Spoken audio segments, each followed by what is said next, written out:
Welcome to the Selling Show, where we unpack, repack, and break down exactly how top experts sell their ideas, their value, and their services. This is your host, David Newman, and you are in the right place if you want better clients, bigger deals, and higher fees.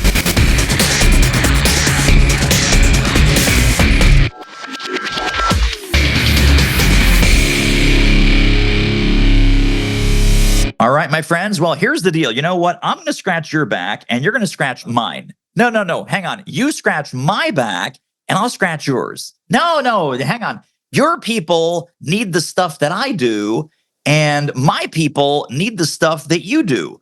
What's that called? Oh, joint ventures. That's what it is. Joint ventures. We have the man, the myth, the legend, the king of joint ventures and joint ventures done right, Mr. Charles Byrd. Welcome to the show. David, thanks so much for having me, and that's a hell of an intro. So you are undisputedly one of the top folks in this universe. Take us back to the beginning.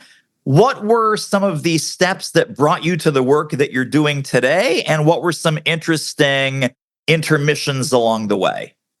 Sure. So, yes, I help businesses scale with joint venture partnerships. And for a brief backstory, straight into what I do today. So, worked in the Silicon Valley for 15 years, was a director at a billion-dollar software company, left to get a taste of the entrepreneurial freedom I read about in books, started with a low-ticket productivity course, and being new to the online space, didn't yet have a list or connection. So, started going to a lot of events and connecting with people online, and quickly found my new peer group of entrepreneurs already had my ideal clients in their communities. So I started setting up presentations to other people's audiences, delivering a high-value training and offering the deeper dive course, and started growing the list quickly, making sales, making a positive impact. So I thought, since this is working, what if I take my IT and systems background to simplify and systematize the entire joint venture process, which I did.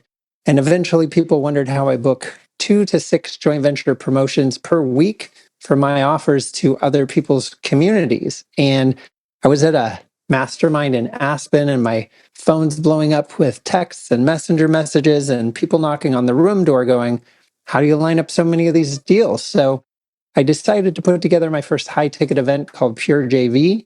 And that's the market I've been serving ever since. At this point, through a consulting offer, and the steps that it walks folks through is creating your unique joint venture strategy for your product and market, helps you identify your most profitable partners, communities, stages, shows you how to connect to those partners through warm channels.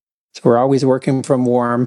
My favorite part, how to guide the conversations to land the deals, frequently on the first call.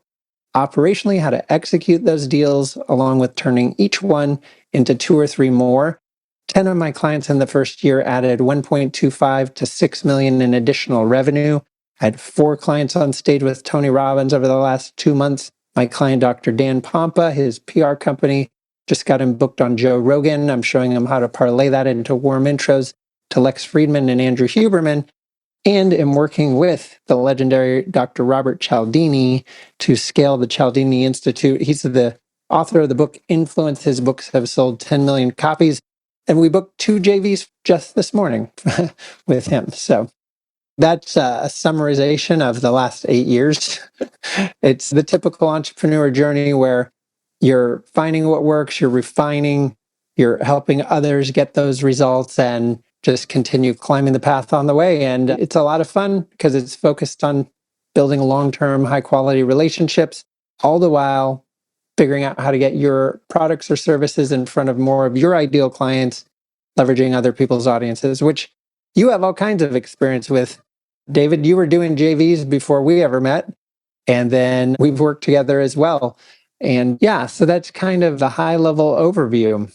So there's one important part, and I know you want to keep this secret because you're like Clark Kent, but at one point you were like the Evernote guy. Am I correct? You were the master and the king of that productivity behemoth known as Evernote. Talk about that for a minute.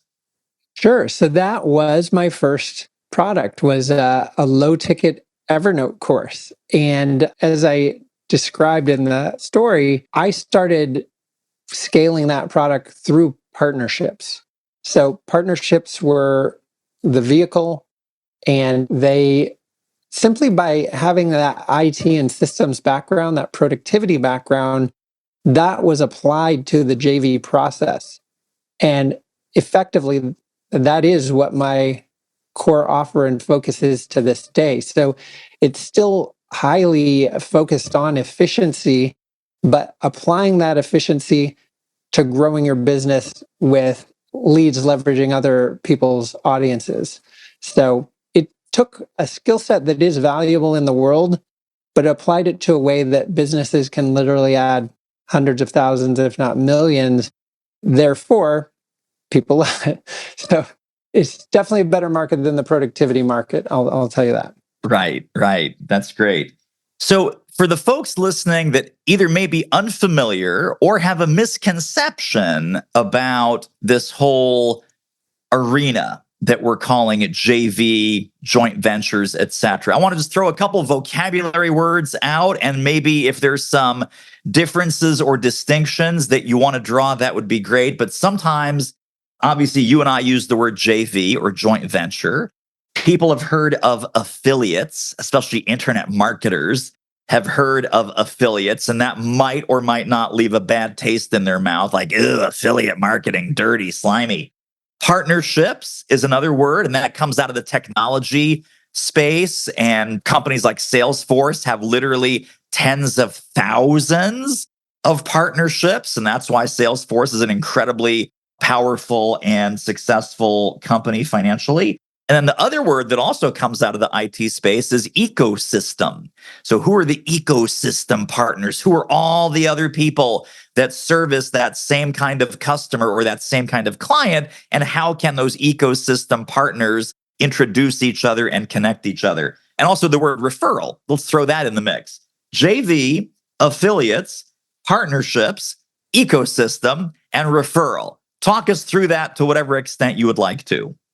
Sure. So, for one, back when I worked in corporate and the term joint venture was brought up, I imagined two behemoth companies like joining forces, and like it seemed like they were getting married. It's like a big thing. What we're really referring to here in general are promotional partnerships.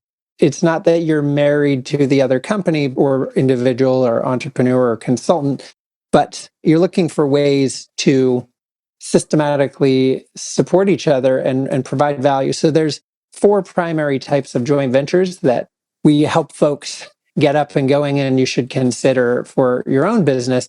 Number one, presenting to other people's audiences. So a classic example of joint ventures in the context that you and I are talking would be someone has the audience and you have the product or service. So an example I like to use is Brian Tracy. He's got a list of around 500,000 people.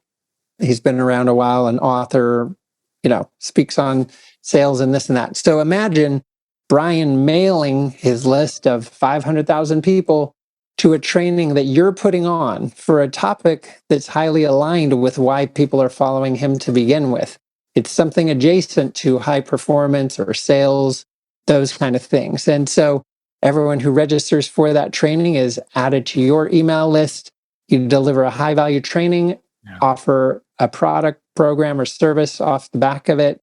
And from the revenue that comes in, it's shared with Brian's team and your own because it's their audience, your product. So there's also presenting from the stage. So coming into someone's event or community to, again, do the same thing, provide value and share something that's highly complementary to their client's customer journey, something that takes them further when you combine what they do with what you do. Then there's referral partnerships. Anyone who's received a referral, those always not only feel good, but they convert dramatically better than colder traffic. So I consider referrals a type of partnership as well. In fact, I just hung up off a call where a friend of mine sent me 3 or 4 high-level referrals within a space of half an hour, and I sent him several as well. I receive 12 to 20 referrals every week to $1 million plus businesses because our referrals are not by luck, they're by design. So when you systematize that process, it becomes a very dependable source for you. It's not haphazard as they come in here and there by you just providing great service, but rather you're systematizing receiving those referrals so they become something you can absolutely depend on. The third type of partnership would be embedded partnerships. So this is where your product or service is embedded in someone else's offer, which means as they make sales, you're making a sale or getting a lead. So I'll give you an example. I've got two different clients who run tax companies, and they also create business entities for folks. So they will partner with folks helping people create their first product or program, and they'll say, we will create your business entity at cost as a bonus in this program, which those people need anyway. So it's providing something useful that establishes the relationship. And then they can say, hey, now that you're a business that's up and running, you're going to need someone to do your taxes. We'd love to help you with that. And they've already established the relationship and provided value. And then that's a years long opportunity there. One of my clients who does that, who's a good friend as well, does $100 million a year from that strategy. So turns out partnerships are wonderful. And then the last kind of partnership would be social JVs, very much like this podcast. It's a social JV where I'm sharing value with your audience, David, and David, you're sharing your audience with me. So we're both benefiting. Plus, when this is released, if you ask your guests to help promote that, that's growing your audience at the same time. And usually in a podcast, you're sharing something of value as well. So it can be a way to build relationship and take that further also. Yes. So those would be the JV types and kind of how they work. We interrupt this interview with an important announcement. If you're committed to better clients, bigger deals, and higher fees, get over to doitselling.com right now and grab a copy of my new book. That's the deal, kids. Grab a copy of the new book and then get all the bonuses, companion tools, trainings, and downloads at doitselling.com. Buy the book, get the bonuses. Buy the book, get the bonuses. Buy the book, get the bonuses. That's how it works. I'll see you over there. Talk a little bit about partner selection. Just based on what you said, you used a couple of words very strategically. I want to make sure people are actually listening very closely. There are JV partners for any kind of business that are adjacent to what they do, overlapping a little bit, a little bit of overlap between what company A provides and what company B provides. And then there's competing. So where would it make sense and what's kind of the sweet spot that we're aiming for between adjacent, a little bit of overlap, or what might be considered by some people a competitive business? Yeah, great question. So one kind of hesitation some people have is that idea of a competitive business. And they think, well, if they're competing, then why would they ever consider promoting what you do? Where the fact is, even if people are fairly competitive, that means they have your exact audience or, highly aligned audience. And it also means there's people in their audience who've never bought their offer.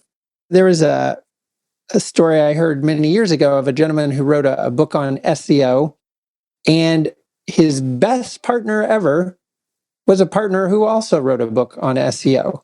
So that was his number one sales source, was his air quote competitor. So point being, if the folks didn't buy the one book, they're more likely to buy the other. And then again, if there's a topic you're really into, did you only buy one book? We've got all kinds of topic books on marketing and whatever else, or productivity, whatever you're into, probably getting info from more than one source.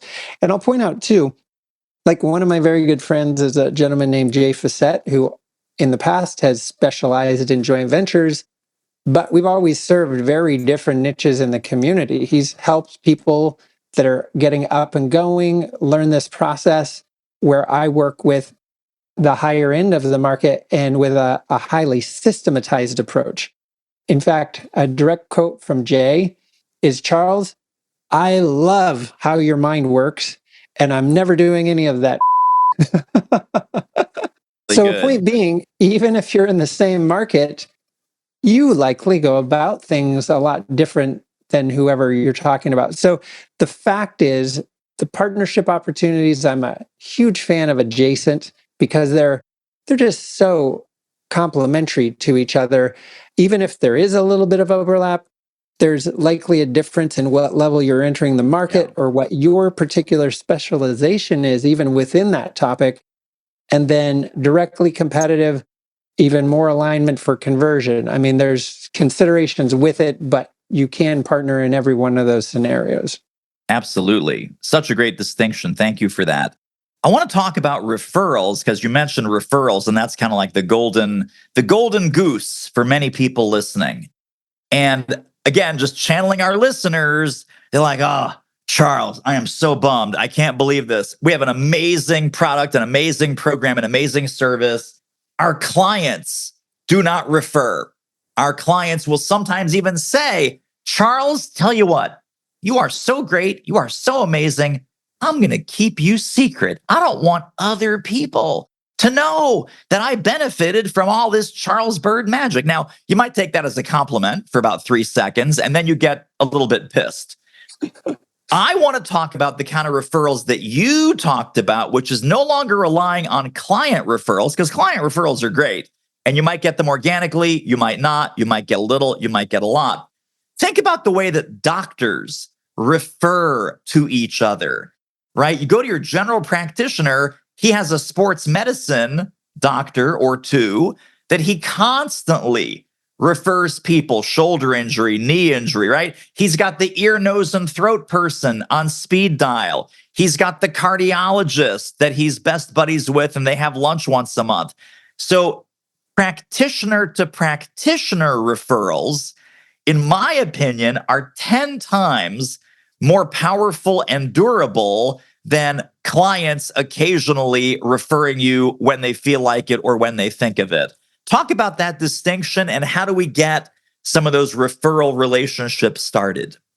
Yeah, your point is spot on. In our viral referral process, we definitely get referrals from clients, but we just as actively set those up with peer networks, just like you're talking about. And in fact, your analogy is excellent as well. So, who in your market solves issues that regularly come up for your folks? And in fact, coming off of the call I was just on, I was talking through my clients, and the gentleman I was speaking to is a master of split testing. So he can tell you the exact weak points in the funnel and help you optimize that, not through guessing. How many of us actually split test? I hardly do. Hardly is an overstatement. And most people don't. So having a specialist like that, where if you look at what I do, I help people grow their business through warm traffic through partners. That traffic's taking a journey depending on the JV strategy. Maybe they're coming in through a webinar or a VSL or some other pathway, the onboarding into your orbit. And my friend Ethan can help optimize that. So, point being, my client base is perfect for him, and his client base is perfect for me. So, it's like your doctor analogy. Look who is in your same stratosphere of ideal client prospect, who's already working with them and already has a relationship where there's trust. If he's been delivering for someone for a while, or I have, you send a referral, those people jump. They do what you say because you've already helped them make hundreds of thousands or literally millions of dollars. So people are 80% sold getting on the call, which, it's like bowling pins. It becomes relatively easy. I remember when I learned that lesson probably 7+ years ago, where I got 3 referrals in a row, just randomly, and they all closed. And I'm like, well, apparently I'm amazing now. And then I did an outbound campaign to my list and sold absolutely nothing. It sunk in. Yeah. That warm traffic with the transference of trust and authority is everything. So why not engineer it into the process from the beginning? Yes, absolutely. Let's talk a little bit about how the money works. So either with a joint venture or a referral, a personal referral, people have different schools of thought and maybe different practices, especially with the referrals. So I'm going to refer people to you, and you're going to refer people to me, and it's going to be great, and no money changes hands. If that is agreed to ahead of time, it could still cause some weirdness or some lopsided relationships. Like, wait a second, I've referred you hundreds of thousands of dollars of business, and you've never referred me anything. And we have this revenue neutral thing where I'm not paid for the referrals that I'm giving you. So it gets ugly. So I want to unpack that. And then I want to unpack the different kinds of things that we sell and maybe some different typical arrangements for things like courses versus coaching versus consulting versus done for you services. But let's talk about the financial expectations and avoiding the resentment and the disappointment and the lopsided relationships. I'll start with the breakdown of typical commissions. So it has everything to do with the level of effort to fulfill. So something like a digital course that you just give someone a login and that's that. There's minimal Electrons interaction. only. Right. So those tend to have like a 40 to 50% commission because it's really not much effort for you to fulfill on that. Whereas if you're running something like a group program where there's some live calls, maybe they have a coach assigned to them or something, that tends to be like a 25 to 35% commission, where one-on-one consulting, where it's your direct time, really high touch, that tends to be a 10% commission. So to your point, which is it took me 4 years to learn it, I've helped several people shortcut that. People are like, well, I connect all these folks and they run off and become clients and partners and make millions together, and no one remembers little old me. And here's why. Because in one of your first conversations, you didn't establish the agreement, the arrangement. So I'll talk through exactly how to do that. So let's say I'm interacting with a lot of your ideal clients, and we both recognize that. So I'd say, David, my clients and the people we're lining up joint ventures with, they need what you have. And I'd love to share you with them. I'm curious, David, do you happen to have a referral program? I do. Well, look at that. So David does. And then you could ask what the terms of that are. Or if David's like, no, but I'm open to one, then you can guide them through creating one right then. And let's say it's for one-on-one consulting. So it's most likely going to be a 10% commission. I'd say, David, my client base and like the 2 JVs I set up this morning with Mike Filsame and, folks to where you're setting this up, I'd say, hey, how about I send you warm intros, and as you land those folks, are you open to sending a 10% commission back? Does that sound good to you? And David likely goes, hell yeah, that sounds great. And then I don't tend to do contracts. I find they're mildly pointless. But what I do is follow up via email or text and be like, hey, it was great talking about this. I've got a couple connections already in mind for you. Do I have this right? We're looking at the 10% referral. So you have the paper trail. It doesn't vanish into the ether. In fact, right before this call, I got a text from Mike Koenigs who sent me a connection that became a client. They've helped get 16 congressmen and 2 presidents elected, and now they're a client here, which of course I'm going to send Mike a commission for. So when you get left out of a deal, it's because you didn't put yourself in the deal. It's easy to feel sorry for yourself about it, not to sound mean, but it is your fault. You have to establish that up front. Otherwise, it's never going to happen. Wait. We're not just going to listen to this episode. There are downloads, there are resources, there are links, there are bonuses waiting for you on this episode's page when you go over to doitmarketing.com/podcast. That's right, doitmarketing.com/podcast. Grab the notes right under this episode. See you over there. So tell me a little bit about the percentage arrangement versus the flat fee arrangement. So, have you ever done situations or recommend situations where it's like, hey, for every client, it's $1,000. And you don't necessarily need to know, oh, they bought the $20,000 package, they bought the $30,000 package. What about just like a flat number? That can work too. I find people do that when their offers get quite high ticket. Maybe they're 100K offers or whatever. In general, they still end up typically being around 10%. But that said, if I'm like, hey, David, for anyone you send that lands, I'd like to send you $5,000. You're probably not going to go, you suck. You're going to go, cool, I'll set up some intros right now. Right. Now, I want to make it clear, we're not trying to incentivize people to send intros for money.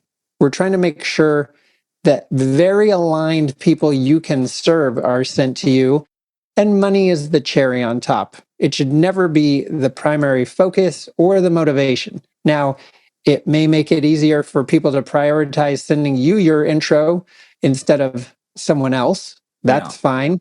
But you definitely don't want people that are motivated by the money unless they also are highly aware of true alignment. So I'll make that. Now, you'd also asked about sending referrals with no commission back and forth. So I do that with one of my friends and clients. And typically I don't love that arrangement, but like he also booked me to speak at his big annual event for all his high ticket folks. And I like him. He's a cool guy. We're friends. So it's perfectly fine. You'll also find situations, or at least I have, where you might do a great job of sending each other connections, but you're good at closing them and they are not. I've run into that countless times. So then what I've done for those folks, they were clients, but then I did a whole session on showing them how to increase their close rate, both to serve them and, hey, if I'm sending them a ton of qualified leads, they should button those up. Right. Absolutely. Last question, as we're starting to land the plane here, you mentioned something, and by the way, this is so much gold. I mean, this is, people will need to rewind, re-listen, take notes if you haven't been taking notes, take more notes if you have been taking notes, because this is really, really, really important. You said one of the most profitable and powerful ways that you and your clients have gotten in front of other groups is to be invited to closed door private client events. So they're kind of inviting you into the inner sanctum, right? It's like client group, private event, online, in person, doesn't matter. I'm imagining that if you have a brand new JV partner, that you don't know them all that well, they don't know you all that well, even if you're referred by a highly respected, high integrity person, the first thing you're going to do is probably not invite that person to address your most precious asset, which is your client group. What are some of the stages and phases that you would sort of elevate and escalate into that level of intimacy and trust? And maybe it happens really quick, but am I right that that's not the first date? Well, I'll put it this way. It certainly can be, but you did touch on a key element that makes that possible. So I was invited to speak at which I am all the time, but I'm referring to a particular high ticket mastermind, and getting on the call, you could feel not in a bad way, but this defensive, like, this is my cherished flock. And here's how that's overcome. For one, the person that connected me, there was a ton of trust and respect and authority. So that erases, I would say, 70% of that resistance. through that.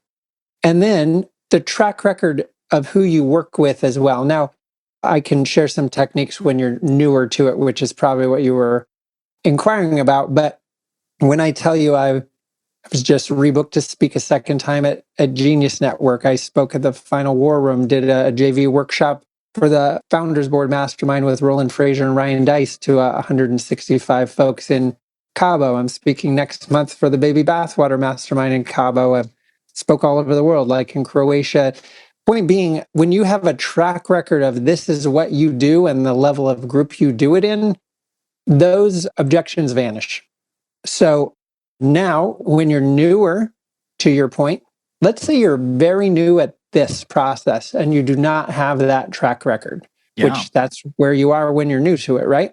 I'll give you an example of when I was first introduced to a friend of mine, Yannick Silver, who has a mastermind group called the Mavericks. I had run one of my Pure JV events. One of the attendees, Sammy Moses, he's like, you got to meet Yannick. Now, at the time, to me, Yannick's way up on this pedestal of he's got this multi-7-figure group and I'm a little newer, blah, blah, blah. So as you do with any of the calls you get on with partners, you listen to what their goals are. You don't come in talking about your goals. They're almost irrelevant. It's about your partner's goals. So I jumped on that call with Yannick and I'm like, you manage this group, you run these different businesses. I presume you've got a lot of moving parts and, maybe being able to manage that information a little better would be helpful. What if you could put your finger on anything you need in 5 seconds across your business or personal life? Would that be helpful for you? He's like, well, absolutely. Yeah, I've got all this stuff going on.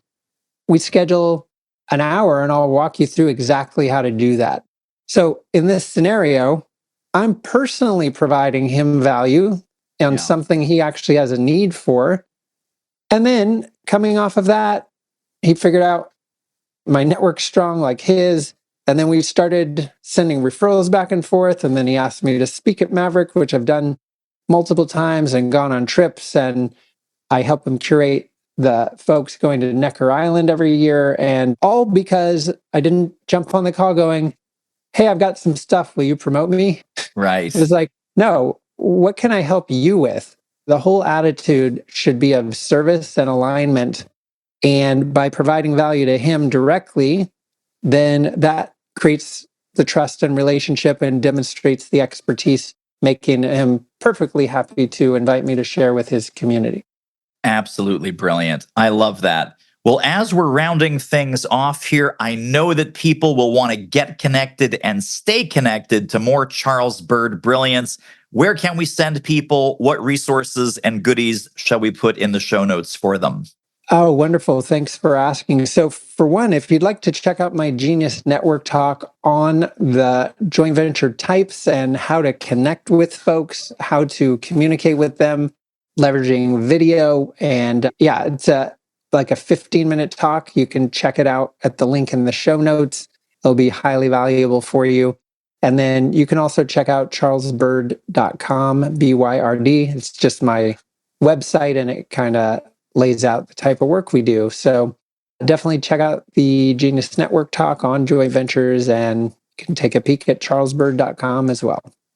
Excellent. And both of those links and maybe some surprises and goodies will be in the show notes directly under this episode at thesellingshow.com. Well, Charles Byrd, you are a rock star. Thank you so much for all of the value and all of the insights that you shared with us. My pleasure, David. Thanks so much for having me. And that wraps up another episode of The Selling Show. Hey, tell you what, if you like us, rate us and review us on Apple Podcasts, subscribe, tell a friend, go grab the notes and downloads and extras at thesellingshow.com. See you next time.